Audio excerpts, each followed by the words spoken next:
हाँ जी, good morning students. कैसे हैं आप सब लोग। मैं उम्मीद करता हूं कि आपके पेपर बहुत अच्छे जा रहे होंगे और आपको क्रैश कोर्स का जो फ़ायदा है वो बहुत अच्छे से मिल रहा होगा। तो जैसा कि आपको पता है कि हमारे 15 अगस्त से बैच शुरू हुए नए, ठीक है। तो हमारे DNP के लिए फर्स्ट ईयर और सेकेंड ईयर के लिए 15 अगस्त से बैच स्टार्ट हो चुके हैं, ठीक है। 15 अगस्त 2025 से बैच स्टार्ट हो चुके हैं और ये जो कोर्स है, ठीक है, ये 15 अगस्त से जो बैच स्टार्ट हुआ है, इस कोर्स को मैं 31 अक्टूबर तक कंप्लीट करवा दूंगा, ठीक है। ये जो कोर्स है वो 31 अक्टूबर तक कंप्लीट हो जाएगा और इस कोर्स की जो वैलिडिटी है वो 1 ईयर की है, ठीक है। 1 साल की वैलिडिटी, मतलब 15 अगस्त 2026 तक ये आपके वैलिड रहेगा, ठीक है। और इसके अलावा इसमें आपको 5 गेस्ट पेपर भी दिए जाएंगे, ठीक है। 5 गेस्ट पेपर भी आपको इसमें उपलब्ध करवाए जाएंगे और आपको हर टॉपिक को डिटेल में पढ़ाया जाएगा, ठीक है, आपके लिखित परीक्षा के हिसाब से, ताकि आप बढ़िया परसेंटेज बना सको, ठीक है।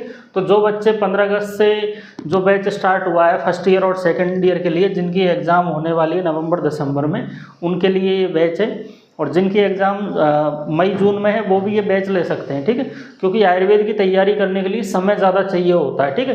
तो आप ये बैच अगर ले लोगे, जिनकी मई जून में एग्ज़ाम है, तो उनको और भी अच्छा फ़ायदा मिलेगा, उनको रिवीजन करने के 6 महीने का टाइम और मिल जाएगा, ठीक है। तो जो बच्चे लेना चाहते हैं, ठीक है, वो धन्वंतरी क्लासेज ऐप डाउनलोड कर ले या फिर मुझे इस नंबर पर पर्सनली मैसेज कर दें 501। मेरा नाम है डॉक्टर अनुराग बैरवा,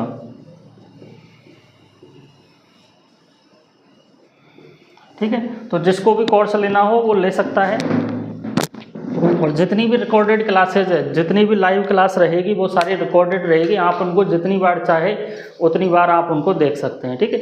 आज आपके फर्स्ट ईयर की लास्ट क्लास है ये कंप्यूटर की और आज आपका कोर्स कंप्लीट हो जाएगा, ठीक है।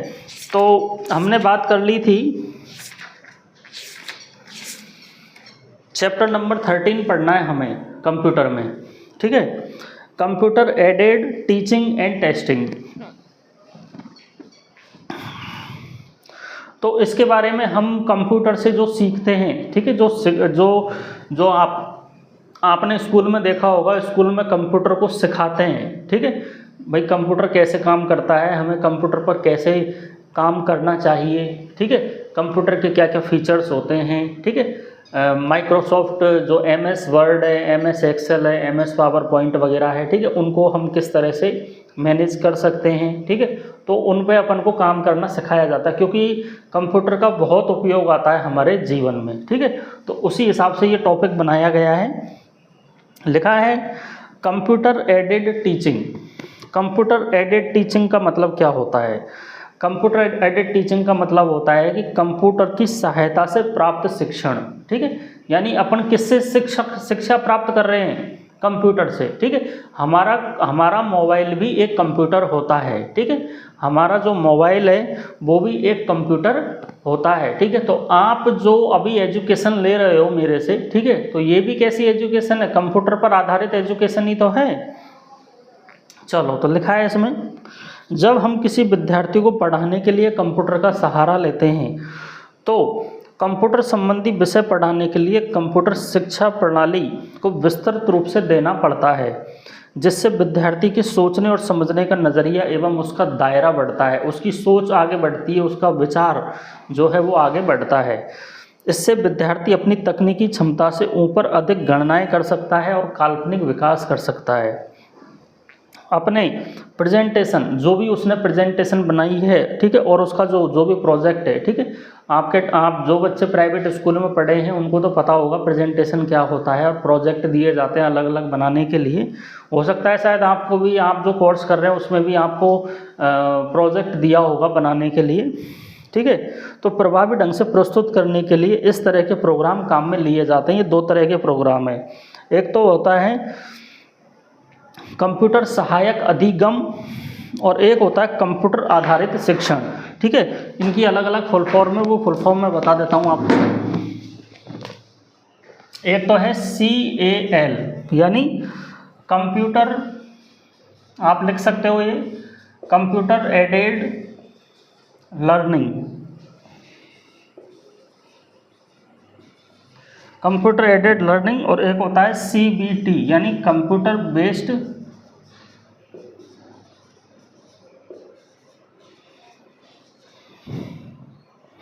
टीचिंग। देखो इनका क्या मतलब है। कंप्यूटर एडेड लर्निंग मतलब अपन कंप्यूटर की सहायता से क्या कर रहे हैं, पढ़ रहे हैं, सीख रहे हैं, ठीक है। लर्निंग का मतलब क्या होता है, सीखना होता है, ठीक है। एक होता है कंप्यूटर बेस्ड टीचिंग यानी कंप्यूटर के आधार पर हम किसी को शिक्षा दे रहे हैं, किसी को पढ़ा रहे हैं, ठीक है। तो CAL में तो हम पढ़ रहे हैं और CBT में हम पढ़ा रहे हैं, ठीक है। उपरोक्त विधि के अंतर्गत कंप्यूटर स्टोर किए गए निर्देशों का पालन करके कंप्यूटर शीघ्रता से और शुद्धता से परिणाम उपलब्ध कराता है। इसमें लिखा है कि यहाँ एक बार प्रोग्राम बनाकर सभी निर्देश क्रम से संग्रहित कर लिए जाते हैं। उस प्रोग्राम को काम में लेकर किसी भी तरह की बड़ी से बड़ी गणना और तकनीकी कार्य उससे करवाए जा सकते हैं, ठीक है। चलो कंप्यूटर एडेड टेस्टिंग के बारे में बात करते हैं। अब कंप्यूटर एडेड टीचिंग हो चुका है। अगर आपसे कंप्यूटर एडेड टीचिंग के बारे में अगर क्वेश्चन आ जाता है तो ये डिटेल आपको लिखनी है, ठीक है। चलो अब बात करते हैं अपन कंप्यूटर एडेड टीचिंग की, टेस्टिंग की। तो टेस्टिंग कर रहे हैं तो क्या लिखा है, देखो कंप्यूटर शिक्षा प्रणाली के पश्चात विद्यार्थी कंप्यूटर के द्वारा अपने ज्ञान की महत्वता को भी ज्ञात कर सकता है, यानी वो पता लगा सकता है कि मुझ में कितना ज्ञान है, ठीक है। इसके लिए कई प्रणाली हैं, ठीक है। तो अलग अलग प्रणाली दे रखी, जैसे कंप्यूटर प्रबंध अनुदेशन यानी कंप्यूटर मैनेज्ड इंस्ट्रक्शंस, कंप्यूटर आधारित अनुदेशन यानी कंप्यूटर बेस्ड इंस्ट्रक्शंस और कंप्यूटर सहायक अधिगम एवं शिक्षण CALT यानी computer assisted learning and teaching, यानी इसकी सहायता से दोनों ही चीज़ हो रही है, ठीक है। लर्निंग भी हो रही है और टीचिंग भी हो रही है, ठीक है। तो सबसे पहला पढ़ते हैं अपन CMI। इसमें कंप्यूटर स्वयं सीखने वाले को परामर्श देता है, दिए गए निर्देश का अनुसरण करते समय प्रत्येक चरण में हुई गलती या कमी को प्रदर्शित करता है, ठीक है। यानी ये हमें बताता है कि हमारे अंदर क्या कमी है और उसका क्या हमें निदान करना है, क्या डायग्नोस करना है, ठीक है। विद्यार्थी की तकनीकी क्षमता और मानसिक योग्यता का परीक्षण करने का यह एक प्रयास है, जिसे हम कंप्यूटर प्रबंध अनुदेशन कहते हैं। विद्यार्थी द्वारा दिए गए निर्देशों को एकत्रित और संग्रहित करके उनका प्रबंधन करता है कौन, कंप्यूटर। निर्देशों का अनुसरण करते हुए अंतिम परिणाम प्राप्त करने के दौरान हुई गलतियों को पहचान कर उनका अंकन करता है और उनको प्रदर्शित करता है, जिससे आगे व्यक्ति द्वारा संभावित कमियों को पूरा किया जा सके और गलतियों को निदान हो सके। इस आधार पर शिक्षण प्रक्रिया में अलग अलग तरीकों से व्यक्ति की योग्यता को ध्यान में रखकर उसका विकास किया जाता है। जैसे टाइपिंग ट्यूटर का एक प्रोग्राम होता है, ठीक है।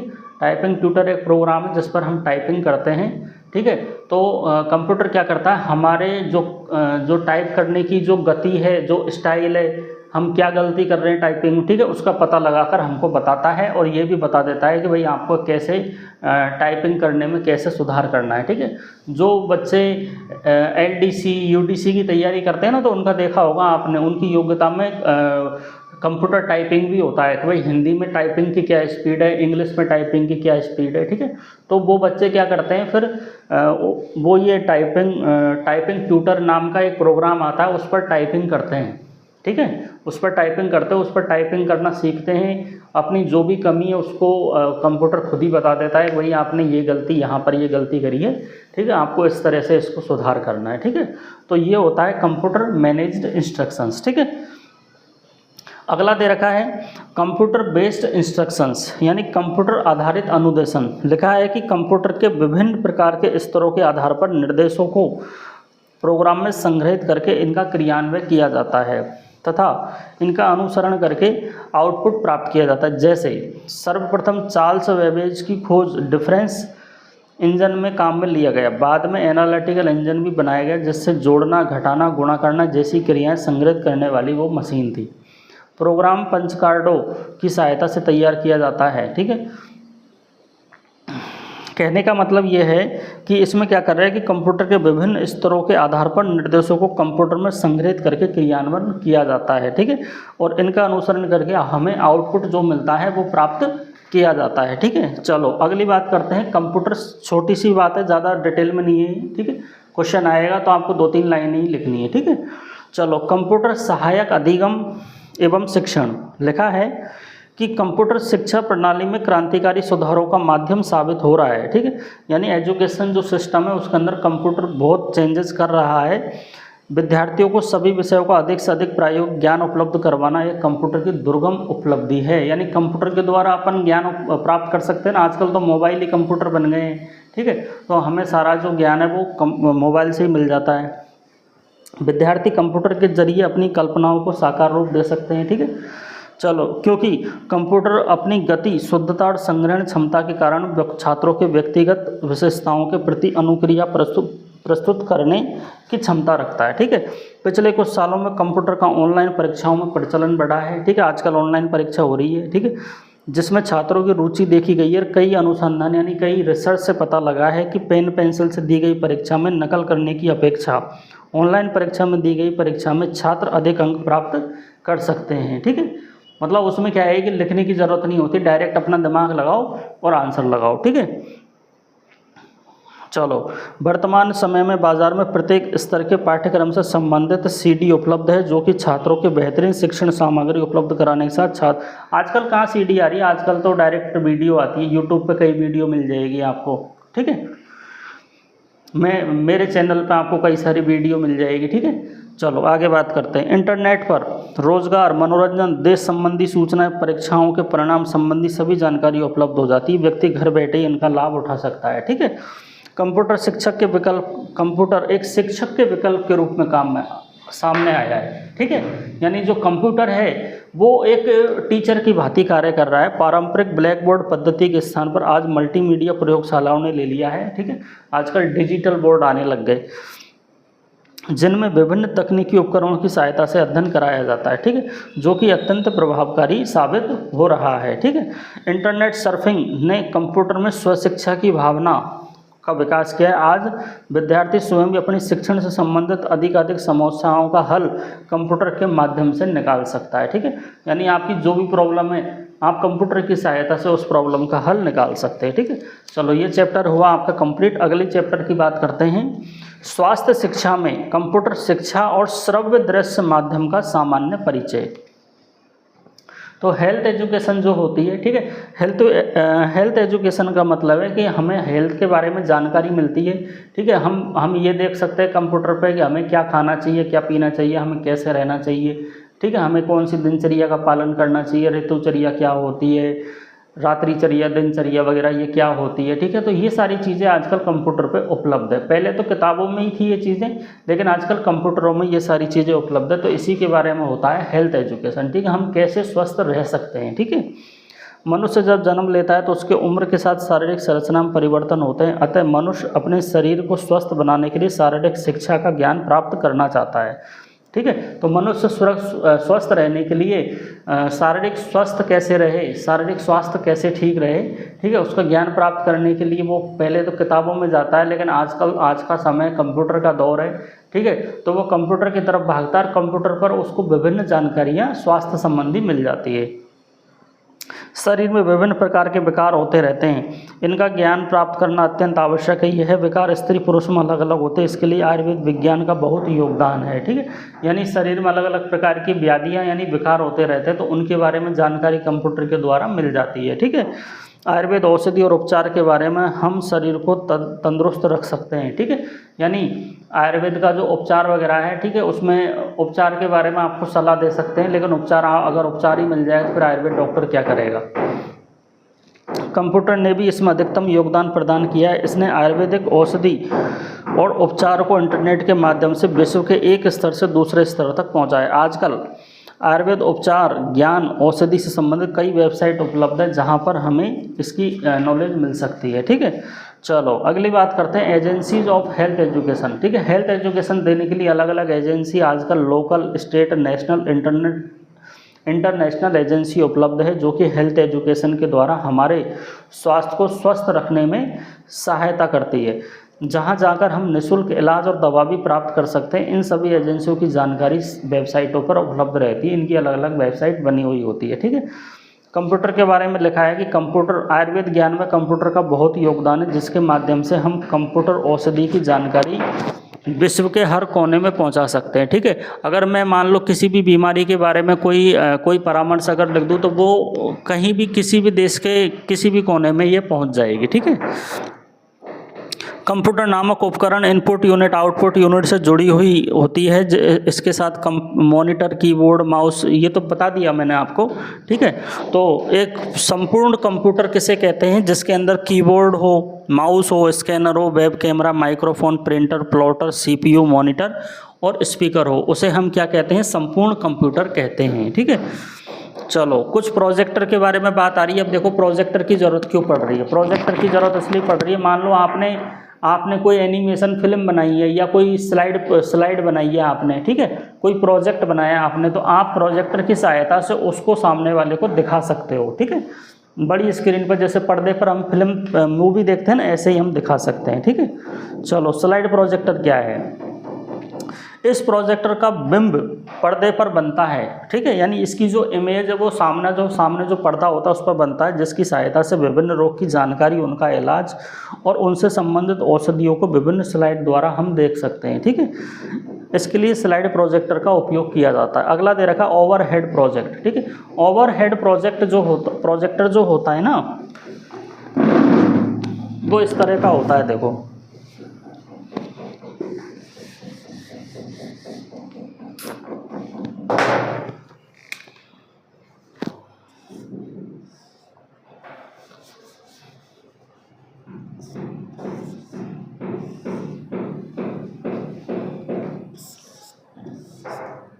ये प्रोजेक्टर मशीन होती है।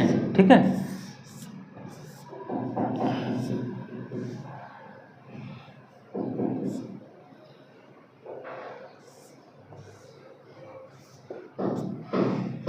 ठीक है, इससे लाइट निकलती है। ठीक है, तो ये क्या है? एक सीट होती है ये। ठीक है, ये एक सीट होती है। ठीक है, ये प्रोजेक्टर होता है, तो इससे लाइट निकलती है। ये टेबल पर क्या मिलती है? इस तरह से। ठीक है, तो इस तरह से ये होता है। ठीक है, ये प्रोजेक्टर होता है। ये कौन सा प्रोजेक्टर? ओवरहेड प्रोजेक्टर होता है। ठीक है, तो ये टेबल सी बनी होती है, इस पर क्या होता है? प्रतिबिंब बनता है। ठीक है, तो वो चीज़ें हमें यहाँ पर दिखाई देती है। ठीक है, तो इस पर जो सीट होती है, ठीक है, स्लाइड के लिए ट्रांसपेरेंट सीट का प्रयोग किया जाता है। ठीक है, चलो एलसीडी प्रोजेक्टर की बात करते हैं अपन।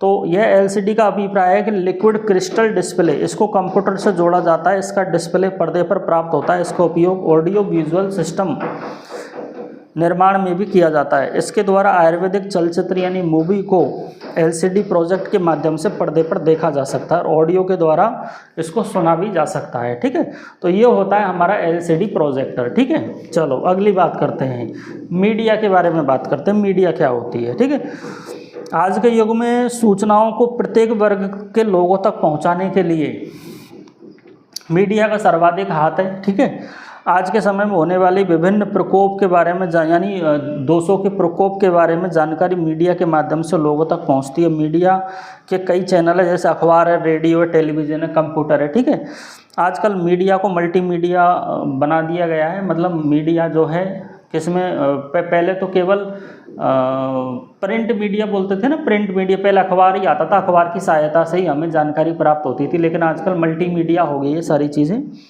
विश्व के प्रत्येक व्यापारी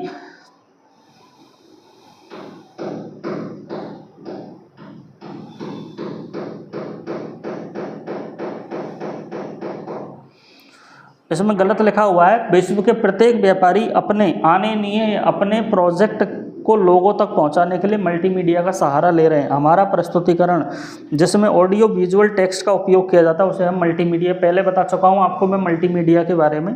ठीक है, तो मल्टीमीडिया उसे कहते हैं जिसमें टेक्स्ट हो, ऑडियो हो और वीडियो हो।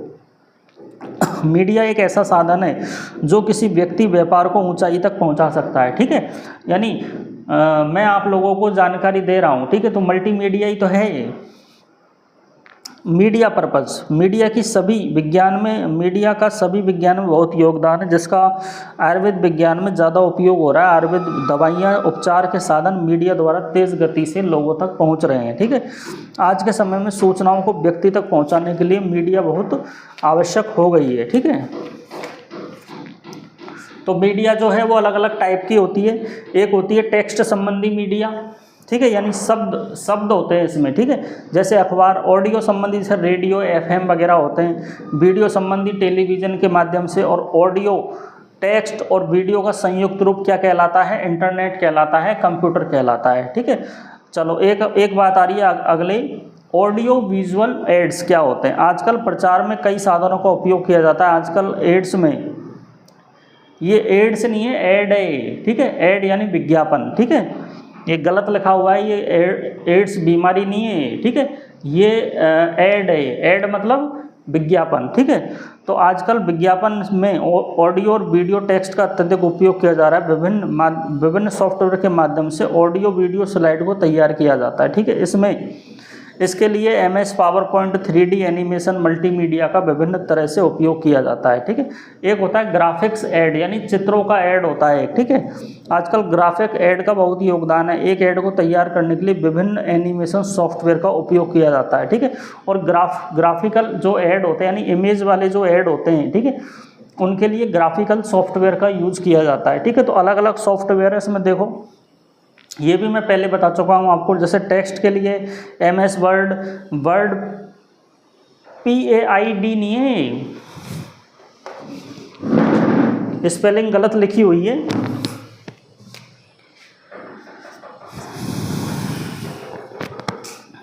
PAID नहीं है ये, ठीक है, ये है PAD, पैड, ठीक है। नोट पैड, वर्ड पैड, ठीक है। ऐसे ही ग्राफिक्स के लिए यूज में लेते हैं paint brush, Corel Draw, Photoshop. Audio के लिए Sound Blaster, Master blaster.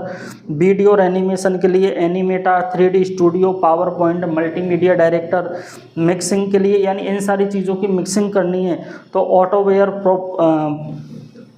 Professional image net का प्रयोग करते हैं, ठीक है। चलो प्रिंटेड ऐड, तो प्रिंटेड ऐड भी होता है, ठीक है। इसके अंतर्गत अखबार, विज्ञापन और मैगजीन में ऐड दिए जाते हैं, ठीक है। इसके लिए विभिन्न सॉफ्टवेयर यूज में लिए जाते हैं, जैसे DTP यानी डेस्कटॉप पब्लिकेशन, ठीक है। तो ये किससे बनाए जाते हैं? पेज मेकर से बनाए जाते हैं। Coral Draw, Photoshop, word, MS word के माध्यम से बनाए जाते हैं। एक होता है 3D ऐड, इसे हम 3 डायमेंशन ऐड भी कहते हैं। आजकल इसका उपयोग किया जाता है, ठीक है। 3D मूवी का भी निर्माण होता है, जैसे छोटा चेतन नाम की एक मूवी आई थी तो वो 3D थी, ठीक है। 3D एड्स के लिए 3D स्टूडियो का उपयोग किया जाता है, ठीक है। इसके अलावा प्रोजेक्टेड और एड्स भी होते हैं। इस प्रकार के एड्स का निर्माण के लिए कंप्यूटर में MS पावर पॉइंट में विभिन्न स्लाइडों का निर्माण किया जाता है। उसमें ऑडियो, वीडियो, टेक्स्ट का उपयोग किया जाता है और उन्हें मिक्सिंग करके फिर कंप्यूटर को प्रोजेक्टर द्वारा जोड़कर कंपनी के प्रोडक्ट का प्रेजेंटेशन के द्वारा उसका प्रचार किया जाता है, ठीक है। चलो मीडिया की कुछ लिमिटेशंस, एडवांटेज एंड यूज दे रखे हैं, यानी क्या क्या उसकी सीमाएं। लिमिटेशन का मतलब क्या क्या सीमाएं हैं, क्योंकि मीडिया की एक सीमा बना रखी है कि आपको ये सीमा नहीं लांघनी है, ठीक है, नियमों का उल्लंघन नहीं करना है। एडवांटेज क्या क्या इसके लाभ मिलते हैं हमें और क्या क्या इसके यूज है, ठीक है। तो लिमिटेशन क्या है, देखो किसी भी प्रचार में विश्व के प्रत्येक सरकार ने मीडिया के लिए विभिन्न सीमाएं बांध रखी है। इनके अंतर्गत प्रत्येक प्रचारक कंपनी अपनी शालीनता के अंदर प्रचार करेगी, ठीक है, यानी जिससे व्यक्ति और उपभोक्ता को नुकसान न हो। मतलब झूठ नहीं बोलना है, ठीक है। मतलब ये नहीं कि झूठी सामग्री आप पेश कर रहे हो, चीज़ कुछ और बेच रहे हो और आप बता कुछ और रहे हो, ठीक है। इस तरह की चीज़ें नहीं होनी चाहिए। एडवांटेज, मीडिया का बहुत ज़्यादा उपयोग होता है। इसके माध्यम से भविष्य में आने वाली विभिन्न आपदा, भविष्य में घटनाओं की जानकारी आसानी से प्राप्त की जाती है, ठीक है। फिल्म व्यवसाय में भी मीडिया का महत्वपूर्ण हथियार है। इसके अलावा टेलीविज़न के विभिन्न चैनल भी अपना प्रचार करते हैं, ठीक है। मीडिया के योगदान में अखबार, टेलीविज़न, रेडियो, कंप्यूटर का बहुत बड़ा योगदान है, ठीक है। ये आपको पता है सबको, ठीक है। चलो टाइप ऑफ मीडिया बता चुका हूँ मैं आपको। ऑडियो, रेडियो, टेक्स्ट में अखबार, ऑडियो वीडियो में टेलीविज़न, टेक्स्ट और ऑडियो और कंप्यूटर में टेक्स्ट, ऑडियो और वीडियो में कंप्यूटर का उपयोग किया जाता है। ठीक है, चलो लास्ट चैप्टर की बात कर लेते हैं, graphics and use of statistical package. तो ये भी मैं आपको बता चुका हूँ पहले, चलो फिर से बात कर लेते हैं। आयुर्वेद शिक्षा में औषधि, शारीरिक ज्ञान और इलाज की जानकारी व्यक्त करने के लिए आजकल कंप्यूटर का सहारा लिया जाता है। स्लाइड प्रेजेंटेशन के अंतर्गत विभिन्न स्लाइड बनाई जाती है। ठीक है, किस में बनाई जाती है? MS पावर पॉइंट में बनाई जाती है, और जिन्हें हम LCD प्रोजेक्टर की सहायता से देख सकते हैं। ठीक है, ये ग्राफिक्स के कई सॉफ्टवेयर है, जैसे पेंट ब्रश है, कोरल ड्रा है, फोटोशॉप है। ठीक है, अब देखो ग्राफिक्स के फॉर्मेट्स होते हैं। ठीक है, तो जैसे बिट मैप है, वेक्टर है, ये सॉफ्टवेयर है, सॉरी सॉफ्टवेयर नहीं, ग्राफिक्स है, ग्राफिक्स के फॉर्मेट है ये। ठीक है, मल्टीमीडिया का एक और महत्वपूर्ण तत्व है चित्र या ग्राफिक्स, क्योंकि ऐसा कहा जाता है कि एक चित्र लिखे गए हजारों शब्दों के बराबर होता है। ठीक है, तो यहाँ पर ग्राफिक्स के कई फॉर्मेट बता रखे हैं। बिट मैप के बारे में बात कर लेते हैं। बिट मैप उन चित्रों को कहते हैं जो कि छोटे छोटे बिंदुओं से मिलकर बनती है, जिन्हें हम पिक्सल कहते हैं। ये भी मैं आपको बता चुका हूँ पहले। ठीक है, यहाँ चित्रों की गुणवत्ता पिक्सल के घनत्व और मॉनिटर पर रंगों की संख्या पर निर्भर करती है। ठीक है, नेक्स्ट पेज पे आ जाओ। एग्जाम्पल दे रखा है कि उदाहरण के लिए BGA मॉनिटर में साधारणतया पिक्सल का घनत्व 640 × 480 होता है। 16 रंगों की सहायता से इसमें डाटा संचित कर सकते हैं, जैसे बिटमैप चित्र। ठीक है, चलो एक होता है वेक्टर, तो इसमें क्या करते हैं, छोटे छोटे बिंदुओं की बजाय इसमें लाइन और वक्रों से मिलकर बनाते हैं इसमें चित्रों को। चित्रों के इस प्रारूप को विशेष बात यह है कि यहाँ चित्रों की फाइल का आकार काफ़ी छोटा होता है, डिस्क में काफ़ी कम जगह ये ग्रहण करता है। ठीक है, वेक्टर इमेज में चित्रों की फाइल का आकार हमेशा एक जैसा रहता है, चाहे चित्र कितना भी बड़ा हो या कितना ही छोटा ही क्यों ना हो। ठीक है, चलो एक होता है लास्ट में स्टैटिकल पैकेज। आयुर्वेदिक शिक्षा में विभिन्न औषधियों की मात्रा के मध्य में कोई स्टैटिकल गणना करनी होती है, तो हम विभिन्न स्टैटिकल पैकेज का उपयोग करते हैं। ठीक है, यानी आयुर्वेदिक औषधियों की जो मात्राओं का जो निर्धारण है वो भी हम कंप्यूटर की सहायता से सेट कर सकते हैं। ठीक है, तो इसके लिए हम विभिन्न स्टैटिकल पैकेज का उपयोग करते हैं। इसके अंतर्गत सर्वाधिक लोकप्रिय कंप्यूटर सॉफ्टवेयर कौन सा है? MS Excel, जिसके माध्यम से हम स्टैटिकल गणना के साथ ग्राफिकल चार्ट भी तैयार कर सकते हैं। मैं आपको बता चुका हूँ एक्सेल में अपन चार्ट भी बना सकते हैं। MS Excel जो MS ऑफिस का सॉफ्टवेयर है। ठीक है, तो इसके अलावा इसमें और भी सॉफ्टवेयर आते हैं डाटाबेस को एकत्रित करने के लिए, और भी सॉफ्टवेयर है, जैसे MS Excel है, MS Essays है, विजुअल 4 Pro है, और ओरेकल 8.0 यानी SOL है। ठीक है, तो इस तरह से ये आपके चैप्टर कंप्लीट होता है, और आपकी जो कंप्यूटर की जो सब्जेक्ट है वो आपके कंप्लीट होती है। ठीक है, इसका जो क्या बोलते हैं, इसका जो गेस्ट पेपर है मैं आज शाम तक आपको उपलब्ध करवा दूंगा। ठीक है, अगर आज शाम तक उपलब्ध नहीं कर पाया तो कल पक्का आपको उपलब्ध इसका मैं करवा दूंगा। ठीक है, और आप लोग अच्छे से आप एग्ज़ाम दीजिए। ठीक है, और किसी भी तरह की कोई दिक्कत आए तो मुझसे आप डायरेक्टली बात कर सकते हैं। ठीक है, चलो ऑल द बेस्ट आपको एग्ज़ाम के लिए। मैं उम्मीद करता हूँ आपकी एग्ज़ाम बहुत बढ़िया रहेगी। Okay, thank you.